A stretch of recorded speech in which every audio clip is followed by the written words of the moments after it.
Oke, setelah sebelumnya telah mencari porosity and water saturation, selanjutnya kita mencari mengenai interpretasi cutoff summation.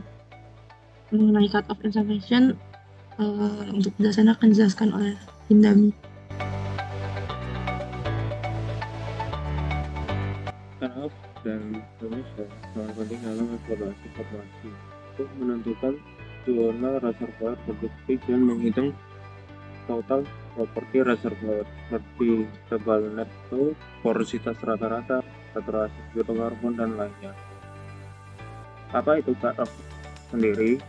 Adalah nilai batas yang digunakan untuk menyaring data log agar hanya menghitung zona yang memenuhi kriteria reservoir. Apa itu submission? Submission adalah proses menjumlahkan atau merata-ratakan nilai properti porositas, saturasi, dan lain-lain dari zona yang lolos cutoff. Hasil yang diperoleh biasanya berupa net thickness, net to gross, rata-rata porositas, dan saturasi zona produktif.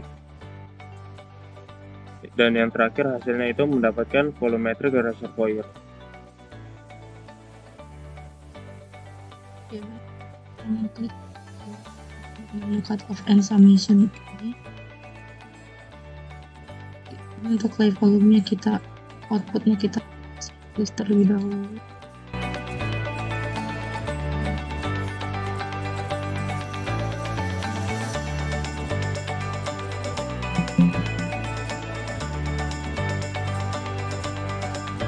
Jadi di sini didapatkan hasil dari cutoff plotnya ya, dari gamma ray, porosity, water saturation, dan clay volume-nya.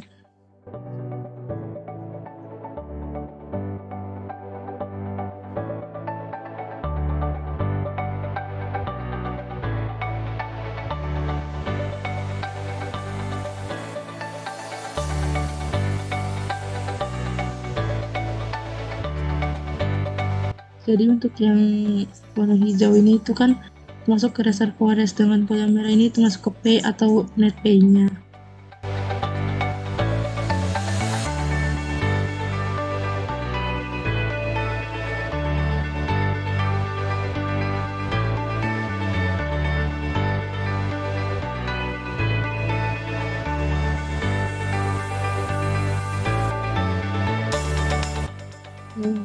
Selanjutnya yang terakhir ini kita akan melihat composite CPI-nya. Composite CPI ini jadi kayak ngegabungin beberapa log kayak gamma ray, resistivity, porosity, water saturation yang sebelumnya udah kita cari itu jadi dalam satu tampilan aja gitu, nggak yang sendiri-sendiri nggak sebelumnya.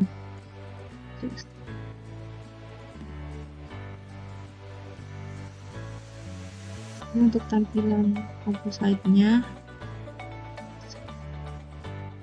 Jadi kita bisa dilihat ya, untuk yang pertama ini kan ada gamma ray sama spontaneous, ini juga bisa dilihat ada clay sama cutoff-nya. Terus kedua ini ada depth-nya, ketiga real sama RELM, kelima ini bisa dilihat kalau yang kuning itu sandstone, kalau yang hijau itu shell. Kemudian di yang ketujuh juga ini ada reservoir sama net P-nya. Yang ke-8 nih water. Terus ini ada hidrokarbon, sama yang 10 nya ada beberapa macam batuan, dan terus juga porosity-nya.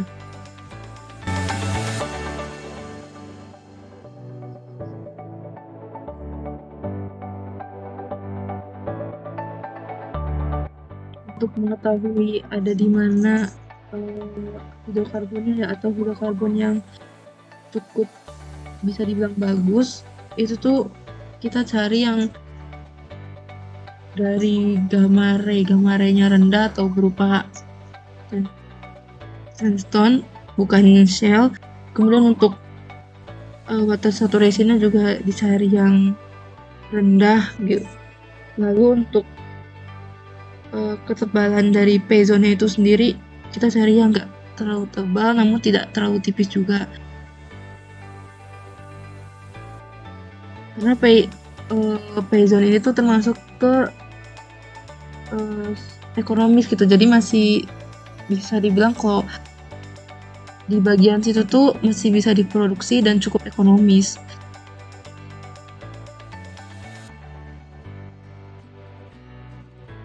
Ini untuk tampilannya.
Jadi bisa dilihat kalau misalkan dari data ini tuh kemungkinan bisa terjadi adanya hidrokarbon ini di kedalaman sekitar 2.200 lebih, atau di formasi Arbukle ya, karena dilihat dari bagian gambarnya juga ini kan rendah, yang berarti ini termasuk ke dalam sandstone.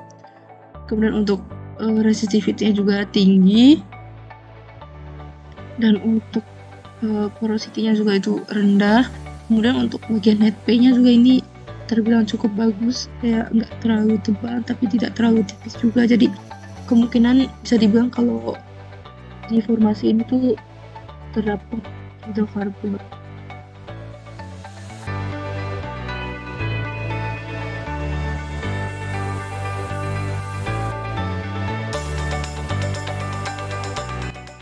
Nah, setelah itu kita akan mendownload atau menyimpan file dari cutoff-nya, cutoff dan submission ya.